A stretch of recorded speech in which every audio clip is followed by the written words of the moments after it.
አደባባይ ላይ ሆኖ መጸለይ እና አንዳንድ ደግሞ ዲያቆንም ቄስም እኔን በዚያ ስንጸልይ ደግሞ አሁን ዝምዛም ማለት ነው። ሰው እንዲሰማልን ማድረግ ነው። ሰው እንዲሰማልን መፈለግ ጸሎተኛ መሆናችንን ሰው እንዲያውቅልን ማድረግ፣ እንደምንጸልይ ማሳወቅ። ሌሊት ከምዕመናን ቤት ሄደን በእንግድነት ስናድር ጸሎተኛ መሆናችን እንዲያውቀው ፍካሬ ጻድቃን ወዛሃጣን መዝሙር ዘዳዊት ሃሌሉያ ብፁዕ ብእሲ ዘይሖረ በምክረ ወዘይነበረ ውስተ መንበረ ምስጢር ወዘህጉ ያነብ መዓልተ ለትግልት ሀበ ሙሐዘባይ ተትው ፍሬሃ በበዚያ ወቆጽላኒ እየተናገረ እያለ የሚጸልይ ማለት ነው። ጸሎተኛ ነኝ ብሎ መመጻደቅ ለመሆን የመቅሰፍት ሁሉ መጀመሪያ ምንድነው ካላችሁኝ፣ ጸሎት ማቋረጥ። የበረከት ማጣት ምንጭ ዋናው ጸሎት ማቋረጥ ነው። የጠብ መጀመሪያ ዋናው ምንድነው? ጸሎት ማቋረጥ ነው። የባለ ትዳሮች ሁከት ከምንድነው የሚመጣው? ጸሎት ከማቋረጥ። አትጸልዩ። ስለማይጸለይ ፍቅሩም ያረጃል፣ ትዳሩም አሮጌ ይሆናል፣ ቤቱም ይቀዘቅዛል፣ ውሃ ይሆናል፣ ሙቀት ሃይማኖት የለውም። አሁን የአዲስ አበባው ምዕመን ይመስለኛል ንስሐ አባቱ አብሮት ቢራ ጠጥቶ ሰክሮ በበነገው ንስሐ ልጅ ሄዶ ሰክሬ ብሎ ይናዘዛል። አይደንቃችሁም? ይሄ ደግነት እኮ ነው። የዚህ አካባቢ ሰው ግን ቄሱ እየሰከረ እዚህ መንጋ ሰካራ ምኛ ሊመክር ደግሞ አርፈ ተቀመጥ አትሉም ትላላችሁ። አሁን እኔን ማታ ቢራ ስጠጣ ብታገብ በድንጋይ አትወግሩኝም? በድንጋይ ነው የምትወግሩኝ። በእውነቱ እኔም አልጠጣም። በእውነቱ የማልጠጣ ግን እናንተም ፈርቻ አይደለም። መጠጣትም ኃጢአት የለውም። ኃጢአት ማብዛት መስከር ነው እንጂ ሊጠጡ ነው። እግዚአብሔር የፈጠረው ፍጥረት ሁሉ ቅዱስ። ተማሪ እንዴት እንደሚያደርግ ታውቃላችሁ? ሰነፍ ተማሪ ያስኮላው ማለት ነው። የእኛ ቤት የለበትም። የእኛ ቤት የጠራ ነው። ያስኮላው ተማሪ ምን ያደርጋል? ተጋድሞ ይከርምና ፋይናል ፈተና ነው የምትሉት፣ ፋይናል ኤግዛም የምትሉት የእናንተ ሲደርስ ምን ያደርጋል መሰላችሁ? ማጥናት ይጀምራል። ማጥናት ይጀምርና ደግሞ የአንድ ገጽ ግማሽ ያጠናና ገጹን ይቆጥረዋል። 1 2 3 4 ይላል። ከሚቆጥር እኮ 2 ቢያጠና ይሻል ነበር አይደለም? ይኸውላችሁ የሚያጠናበትን ጊዜ ገጽ በመቁጠር ያባክነዋል ማለት ነው። ይሄ ነው ሞኝነት ማለት ነው። የምድር ነገሥታት ጠዋት አናግረናቸው 6 ሰዓት መልሶ ቢቸግረን ማግኘት አንችልም። ምናልባት እንደገና 40 ቀን ልንጠብቅ ይችላል። 6 ሰዓት አናግረን 9 ሰዓት ማናገር አንችልም። ሌሊት ቢቸግረን ሌሊት ከቢሯቸው ብንሄድ ወንጀለኛ ተብለን ልንታሰር ይችላል። እንደዚያ ከሆነ አሁን አንድ ነገር ልንገራችሁ። ሰይጣን የሚናገራችሁን ሹክ የሚላችሁን ነገር ልንገራችሁ። ለምሳሌ ሰይጣን ጸሎት የሚያቋርጥ ሰይጣን አንደኛ ምንድነው? ማስመሸት አንዱ ብልሃቱ ነው። ማስመሸት ማታ እስከ 5 ሰዓት ድረስ ጥሩ ፊልሞችን፣ ፕሮግራሞችን እያመጣ ጨዋታዎችን፣ ወጎችን፣ ስልኮችን እያስወራ ማታ በደንብ ያስመሻልና በኋላ ሌሊት ልነሳ ሲሉት ወዴት? አንዱ ማስመሸት ነው። አንዱ ደግሞ ምን ማለት? ጸሎትን እንደ ዕዳ መቁጠር ነው። እንግዲህ ስንቱን ነው የምደግመው ማለት ያ ሁሉ እንግዲህ የሚያልቅ ጸሎት እኮ አላደረስኩም ብሎ እንደ ዕዳ መቁጠር። እስኪ እንደ ውድ ቅጠር። አሁን ወጣቶች እናውቃቸዋለን። አሁን ልታገቡ ስትሉ እጮኛ ሲኖራችሁ እዚያች ልጅ ጋር ስትቀጣጠሩ እንዴት ብላችሁ ነው የምትሯሯጡት አይደል? ይቅርታ ቀጠሮ አለብኝ ነው አይደል የምትሉት? ጸሎትን እንደዚያ የእግዚአብሔር የፍቅር ቀጠሮ አድርጉት። እግዚአብሔር አባታችሁ እንደሚጠብቃችሁ አስባችሁ የእሱ ቀጠሮ እንደሆናችሁ ነው ማለት። እንደ ዕዳ አትቁጠሩት። እንደ ዕዳ ስለምንቆጥረው ነው። ሌላው ደግሞ ሐሳቤ እየተበታተነ ብጸልይ እግዚአብሔር አይሰማኝም ለሚለው ሰይጣን ይሰማል፣ እግዚአብሔር ይሰማል። አንድ ነገር ልንገራችሁ። 10 የቅድስና ደረጃዎች አሉ። የሰው ልጅ ከ10 የቅድስና ደረጃዎች 4ኛው ላይ ካልደረሰ ሐሳቡ ሳይበተን መጸለይ አይችልም። እኛ ደግሞ ገና መጀመሪያውን አልጀመርንም። ስለዚህ ሐሳብ ቢበተንብህ አትጨነቅ፣ አትደነቅ። ከዚያኛው ማዕረግ አልደረስክምና ከዚያ ማዕረግ ሳትደርስ ሐሳቤ ለምን ተበታተነብኝ ማለት ትዕቢት ነው። ዝም ብለህ ቢሰማህም ባይሰማህም ቢገባህም ባይገባህም ጸልይ። ጸሎቱ ለአንተ ባይሰማ ለሰይጣን ይሰማዋል፣ ይሸሻል። ለአንተ ባይሰማ እግዚአብሔር ይሰማል። ሌላው ሐሳባችሁ እንዳይበተን ብትችሉ ሁሉንም ሕዋሳቶቻችሁን በጸሎት ጊዜ አሳትፏቸው። በጸሎት ጊዜ ማሳተፍ ማለት እግር ይቁም፣ እጅ መጽሐፍ ይሸከማል። አሁን አንድ ነገር ግን ማናሳትፈው በጣም ውድ የአካል ክፍል አለ በጸሎት ጊዜ መስራት ያለበት። ማን ነው? ጆሮ። እስኪ ጆሮ በሉ እንጂ በሉ። ጆሮ መሳተፍ አለበት በጸሎት ጊዜ። ምን ማድረግ አለበት? በጸሎት ጊዜ የሚሳተፈው እያለ የምንናገረውን በጆሮአችን ማዳመጥ ስንሰማው ከዚያ በኋላ በጆሮ የሚገባው ልብን ያስራል። ልብ ከእግዚአብሔር ጋር ይገናኛል። በአፍ የሚወጣው ወደ ጆሮ መግባት አለበት። በጆሮ የሚገባው ልብን ይቆጣጠራል። ልብ ሲቆጣጠር ሐሳብ መበተን ያቆማል ነው። ስለዚህ ጆሮአችንን ስለማናሳትፈው ነው በጸሎት ጊዜ ሐሳባችን የሚበተነው።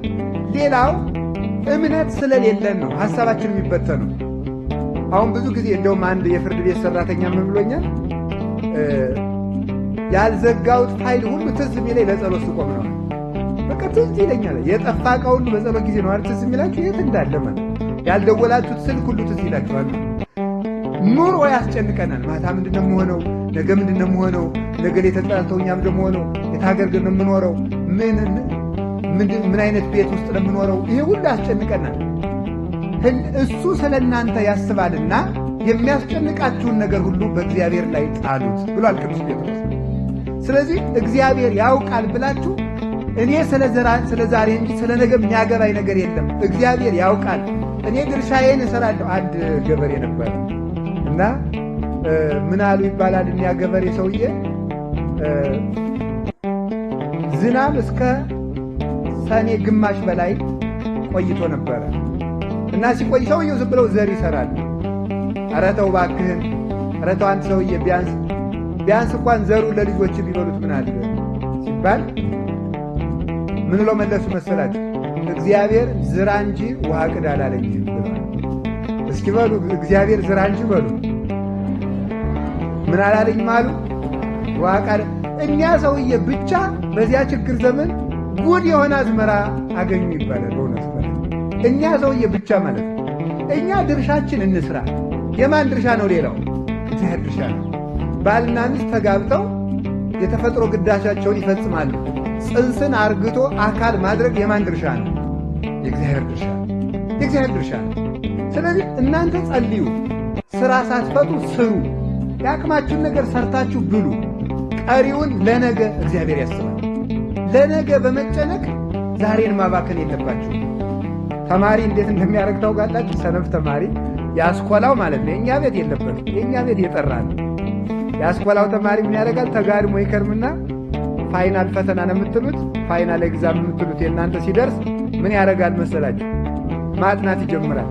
ማጥናት ይጀምርና ደግሞ የአንድ ገጽ ግማሽ ያጠናና ገጹን ይቆጥረዋል። 1 2 3 4 ይላል። ከሚቆጥር እኮ 2 ቢያጠና ይሻል ነበር አይደለም? ይኸውላችሁ የሚያጠናበትን ጊዜ ገጽ በመቁጠር ያባክነዋል ማለት ነው። ይሄ ነው ሞኝነት ማለት ነው። ስላላጠናቸው ገጾች እየተጨነቀ የሚያጠናቸውን ገጾች ያባክናቸዋል። ስለ ነገ በመጨነቅ ዛሬን እናባክናለን። ስለ ዛሬ በመጨነቅ አሁንን እናባክናለን። ሰው የሚባለው የዛሬንና የነገን ውሎ ለእግዚአብሔር ሰጥቶ አሁንን በአግባቡ የሚጠቀም ሰው ነው። እግዚአብሔር አሁን ሰርተን እንድናልፍ እግዚአብሔር ይርዳል። ስለዚህ ስትጨነቁ ሐሳባችሁ ይበተናል። ግን ቢበተንም ጸሎታችሁን ግድ የላችሁም፣ አታቋርጡ። ሌላው ደግሞ ሰይጣን ምን ይላል?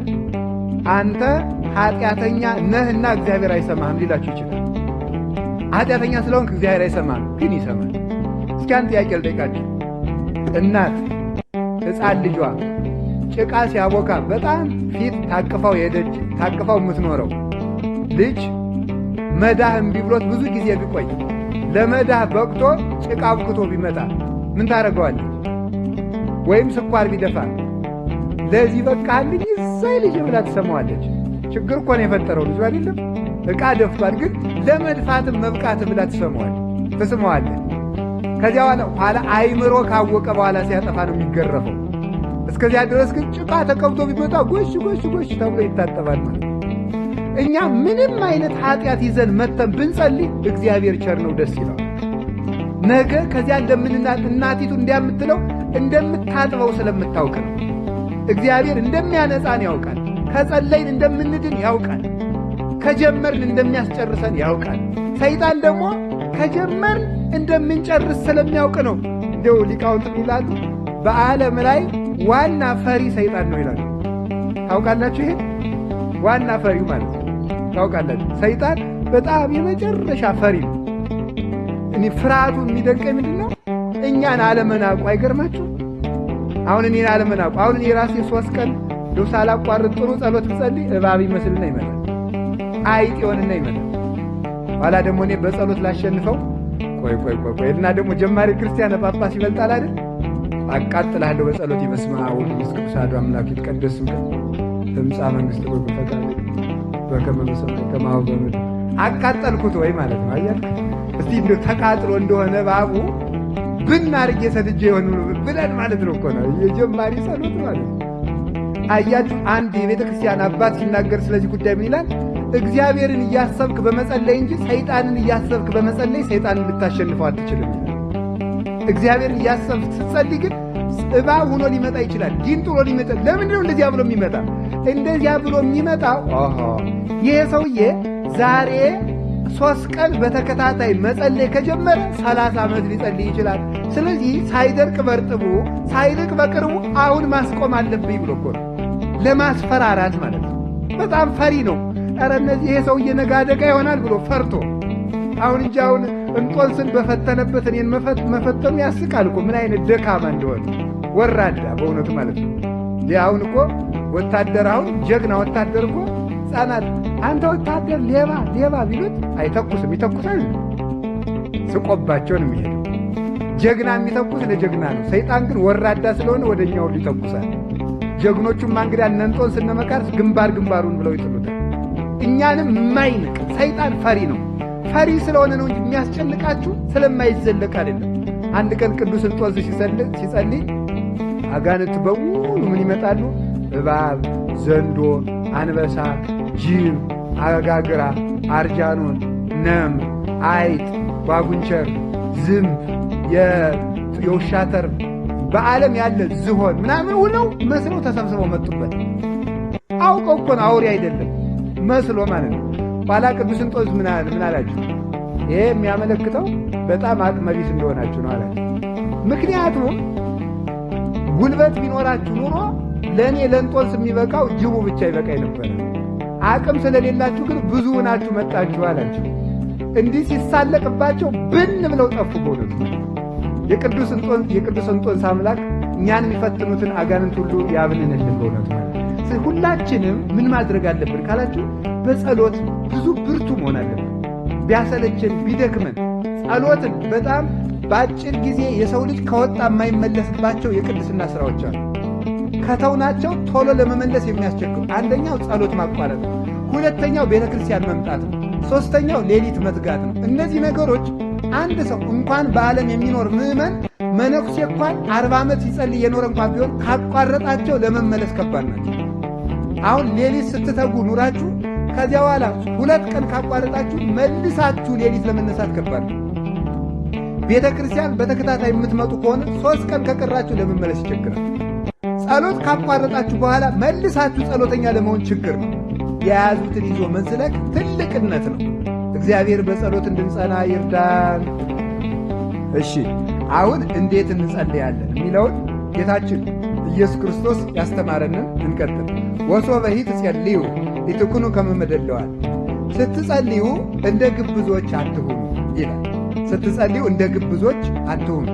ግብዝነት ማለት በጣም ብዙ ትርጉም ያለው ነው። ሌላ ጊዜ ራሱን ችሎ እንደምትማሩ ታምናለሁ። ግን ባጭሩ ግብዝነት ማለት ተመጻዳቂ፣ አስመሳይ፣ የከንፈር አምልኮ ያለው የከንፈር አምልኮ ያለው የልብ የሌለው ሰው የሚንቅ የሚታበይ ጽድቁን የሚቆጥርና አፋዊ ቅድስና ያለው ውስጣዊ የሌለው የሚመጻደቅ ሰው ይባላል። ግብዝ ይባላል። ግብዝ ግን የግብዞች ጸሎት የሚባለው ምንድን ነው ካላችሁኝ፣ የግብዞች ጸሎት ምን ያለ እስመ እሙንቱ ያፈቅሩ ውስተ መኳርምት ወውስተ መዓዝን ቀዊመ። እነዚህ በአደባባይ ቁመው የሚጸልዩ ናቸው። በየአደባባዩ በየመንገዱ ቆመው የሚጸልዩ ናቸው። አሁን አንዳንድ ነዳያንን አይታችሁ ታውቃላችሁ? ሰላም ለዝክረ ስምከ ስመ መሐላ ዘኢየሱ ስለ መድኃኔዓለም በመሐላ ዘኢየሱ ይልና ስለ መድኃኔዓለም ስለ ኢየሱስ ክርስቶስ ለዳዊት ባሕርየ ከርሱ ስለ መድኃኔዓለም አክሊለ ስምከን ዘይትቀጸል በርሱ ስለ መድኃኔዓለም ይላል። አሁን ያን ጸሎት ማለት ለምን አስፈለገ ነው? ጀግንነቱ ካለ ሌሊት መጸለይ ነው። የሆነች ነገር ያነጥፍና ስለመቤታችን ስለ ቅዱስ ሚካኤል ሰላም ለልብከ መዝገበ ራእይ ወይዋትሩ መበቀል ቅዳት ስለ ቅዱስ ሚካኤል ይላል። ሰው ጸሎተኛ ነው ብሎ አስቦ እንዲሰጥ ይሄ ግብዝ ነው። ከለመነ ድሃ ነኝ ብሎ ይለምናል። እዚያ በጸሎት ማመካኘት ምንድን ነው? አደባባይ ላይ ሆኖ መጸለይ እና አንዳንድ ደግሞ ዲያቆኑም ቄስም እኔን በዚያ ስንጸልይ ደግሞ አሁን ድምፃ ማለት ነው። ሰው እንዲሰማልን ማድረግ ነው። ሰው እንዲሰማልን መፈለግ ጸሎተኛ መሆናችንን ሰው እንዲያውቅልን ማድረግ፣ እንደምንጸልይ ማሳወቅ። ሌሊት ከምዕመናን ቤት ሄደን በእንግድነት ስናድር ጸሎተኛ መሆናችን እንዲያውቀው ፍካሬ ጻድቃን ወዛሃጣን መዝሙር ዘዳዊት ሃሌሉያ ብፁዕ ብእሲ ዘይሖረ በምክረ ርእሲሃ ወዘይነበረ ውስተ መንበረ ምስል ወዘህጉ ያነብ መዓልተ ትግልት ሀበ ሙሐዘባይ እንተትሁ ፍሬሃ በበጽ ጊዜሃ ወቆጽላኒ እየተናገር እያለ የሚጸልይ ማለት ነው። ጸሎተኛ ነኝ ብሎ መመጻደቅ ማለት ነው። መመጻደቅ ጸሎተኛ መሆናቸውን እንዲታወቅላቸው የሚፈልጉ ሰዎች ግብዞች ይባላሉ። አሁን ግሸን ስትሄዱ ታውቃላችኋል። በጣም ትልቅ ድርሳነ ሚካኤል በጣም ትልቅ ይዝና እንደዚህ በጣም ትልቅ የሚያል ድንች የሚያል መቁጠሪያ በዚያ ባይታዊው ቅዱስነታቸው ያንን ወንድ ከሆነ እንግዲያ በቀሚሱ ስራ ያደረገው እስቲ እንዲያች አርጎ ይተኛ ጀግና ከሆነ አሬን ምዕመናን እንኳ አይደለም ጽናት የሚያባት አልቀው ብሩን ጣብ ጉዳዩ ብር እኮ ነው። ብር ላይ ነው ያለው። የውሸት እንደዚህ የተመጻደቁብን ማለት ነው። አንድ ጊዜ ትዝ ይለኛል። ግሸን አንድ ባይታዊ ሰውዬ እንደዚህ ይደበድባል። ትልቅ መቁጠሪያ አድርጎና ይጸልያል ያለ ሰው ሁሉ ብር ይጥላል። ኋላ ይሰብካል ደግሞ እና ሲሰብክ እኔም እንደዚህ ካባም አላደረኩም ጎተት ያለ ፎጣ ለብሼ ዝም ይሄድ ኋላ ጅም ይስቲ የሚለው ምንድን ነው የሰውዬ ብዬ ተሰብስቦ የሚሰማው ህዝብ ይጀተይ ይኸውላችሁ ሀገሪቱን የሚያጠፋት ያልተማሩ እንደዚህ ያሉ መነኩሴ ናቸው ይላል። እኔ እዚያን ጊዜ የብሉይ ኪዳንና የአዲስ ኪዳን ተምሬያለሁ በእውነቱ ማለት ነው። እንደዚህ ያሉ መነኩሴ ናቸው ሀገሪቱን የሚያጠፋት ይላል። ዝም እና ወደ ትምህርታችን እንሄዳለን።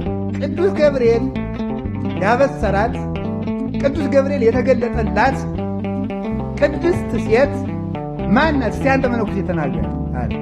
አጋር አልኩት። ይሄን አያውቀውም እሱ እመቤታችንን ብቻ ነው የሚያውቀው ማለት ነው። ግን ምክንያቱም ብሉይ ኪዳን ያልተማረ ሰው ይሄን ሊያውቅ አይችልም። ኦሪት ዘፍጥረት ላይ ነው ያለና የአብርሃም ገረድ ተሰዳ ስትሄድ ምን አድርጎ ነበረ? መልአኩ ቅዱስ ገብርኤል ተገልጦ ልጇ በውሃ ጥም ሊሞት ሲል ውሃ አሳይቷታል። ያ መልአክ ቅዱስ ገብርኤል ነው የሚለውን ትርጓሜ የተማረ ሰው ብቻ ነው የሚያውቀው። ቅዱስ ገብርኤል ነውና ውሃው ክርስቶስ ነው። ቅዱስ ገብርኤል ደግሞ የሕይወት ውሃ ክርስቶስን አብስሯል ተብሎ ትርጓሜ ነው የሚያውቅ የተማረ ሰው ነው። ሰውየው ጥሬቱ መጽሐፍ ቅዱስ ወር አጋር እሺ ብሎ መንፈስ እግዚአብሔር አልፈቀደም ወደዚያ እንድ ብሎ ሲሄድ ትዝ ይለኛል እላችኋለሁ እውነቱ ማለት ነው። እና እንዲህ ሁሉ የምነግራችሁ ምንድን ነው ካላችሁ አስመሳይነት ምድርን ቆርጥሞ እየበላት ነው። አስመሳይነት የሌለንን ጽድቅ ጻድቅ በማስመሰል ከሌለን የለንም ባለን ነገር ህዝቡ ደግ ነው። የኢትዮጵያ ህዝብ እኮ ደግ ነው። የኢትዮጵያ ህዝብ በተለይ አዲስ አበባው ደግ ነው። አዲስ አበባው ደግ ነው። እናንተ እንኳን መናጤ ናቸው። ለምን መሰላችሁ? አሁን የአዲስ አበባው ምዕመን ይመስለኛል ንስሐ አባቱ አብሮት ቢራ ጠጥቶ ሰክሮ በበነገው ንስሐ ልጅ ሂዶ ሰክሬ ብሎ ይናዘዛል። አይደንቃችሁም? ይሄ ደግነት እኮ ነው። የዚህ አካባቢ ሰው ግን ቄሱ እየሰከረ እዚህ መንጋ ሰካራ ምኛ ሊመክር ደግሞ አይደል አልፈ ተቀመጥ አትሉም ትላላችሁ። አሁን እኔን ማታ ቢራ ስጠጣ በድንጋይ አትወግሩኝም? በድንጋይ ነው የምትወግሩኝ። በእውነቱ እኔም አልጠጣም በእውነቱ የማልጠጣ ግን እናንተን ፈርቻ አይደለም። መጠጣትም ኃጢአት የለውም። ኃጢአት ማብዛት መስከር ነው እንጂ ቢጠጡ ነው። እግዚአብሔር የፈጠረው ፍጥረት ሁሉ ቅዱስ ነው። መስከር ነው ኃጢአት እንጂ አንድ ሁለት ቢጠጡ ካህናትም ችግር የለበት። መስከር ግን ነውር ነው። በእውነቱ ማለት መስከር ነውር ነው እና እናንተም አታስክሩ። ካህናትን አፈርሰውን እያላችሁ አታስክሩ። ሁለት ሶስት ጠጥተው በቃ ይችል እሺ ነው ማለት በቀር በሞት እያላችሁ እያሰከራችሁ መስቀላቸው ሁሉ ጠላ ጠላ እንዲል ማድረግ የለባችሁ። ከቃሉ ጋር ናችሁ። እግዚአብሔር ከሁላችን ጋር ይሁን። ስለዚህ አሁን እኔ የምነግራችሁ እንዴ ነው ተመጻዳቂ የሚባለው ይሄ ነው ማለት የሚመጻደቅ ጸሎተኛ መምሰል የሚፈልግ በአደባባይ እኔ በአጋጣሚ እንደው ለአንድ ጊዜ ስንት ቀን አወራዋት ኢየሩሳሌም አንድ ቀን እጄ በቃ ዘመን ይለፍልፍ የለሞት አንድ ቀን አንድ ሰው እያሉ አይኑ ውር ነበር አሉ እና አይኑ ውር ሆኖ አንድ ቀን በራለት። አንድ ቀን በርቶለት ወዲያው ተገልጦ ጥንቸላየና አይኑ ጠፋ። ከዚያ በኋላ እንዲህ ያለው ነገር ሲያምር ሲባል እንደ ጥንቸሊቱ ነው ይላል። አንድ በቃ ስራው ሁሉ እንደዚህ ያለው እና እኔም ኢየሩሳሌም አንድ ቀን እጄ መከራዬን ስንት ቀን ተናገርኳል እና ኢየሩሳሌም ሄጄ ፈሪሳውያን ሲጸልዩ አይቻለሁ። በእውነት አስፋልት ላይ ቆመው ይጸልያሉ። አስፋልቱ ላይ እዚያ ላይ መጸለይ ነውር ነው። እንደነዚህ አይነት ግብዞችን አትሆኑ። ጸሎተኛ ለመምሰል አትጸልዩ። እግዚአብሔር ለሚያያችሁ ሁናችሁ ጸልዩ። ቤተ ክርስቲያንም ሲጸለይ ሶስት ቦታዎች አላት ቤተ ክርስቲያን። መካነ ጸሎት፣ መካነ ተግሳጽ፣ መካነ ምጽዋት ይባላል። መካነ ጸሎት የሚባለው አንደኛ አጸዱ ነው፣ ይሄ ዛፉ ማለት ነው። ሁለተኛ ደግሞ ከቅድስቱ ጀምሮ እስከ ቅኔ ማህሌቱ ያለው ነው፣ እስከ መቅደሱ ያለው መካነ ጸሎት ይባላል። መካነ ተግሳጽ የሚባለው ይሄ አውደ ምሕረቱ ትምህርት የሚሰጥበት ነው። መካነ ምጽዋት የሚባለው ጸሪቀ መበለት ውጭ ላይ የሚበላበት ቤት ነው። ውጭ ነው አይደል? በጣም ጥሩ። ይሄ ጥሩ ነው። እዚህ ጥሩ ተስተካክሏ ማለት ውጭ ላይ አሁን የሰንበት ጸሪቅ የምትቀምሱበት እሱ መካነ ምጽዋት ይባላል። የማይጸለይባቸው ቦታዎች የሚባሉት እነዚህ ናቸው። ምንና መካነ ተግሳጽ ላይ መጸለይ ግብዝነት፣ ስብከት እየተሰበከ እንደዚህ አድርጎ መጸለይ እዚህ ማልቆ ይሄ ግብዝነት ይባላል። ምክንያቱም ይሄ መካነ ተግሳጽ ነው። እዚያ ላይ ደግሞ ዝክር ከሚዘከርበት ደግሞ እንዲህ አድርጎ መጸለይ ደግሞ ይሄም ግብዝነት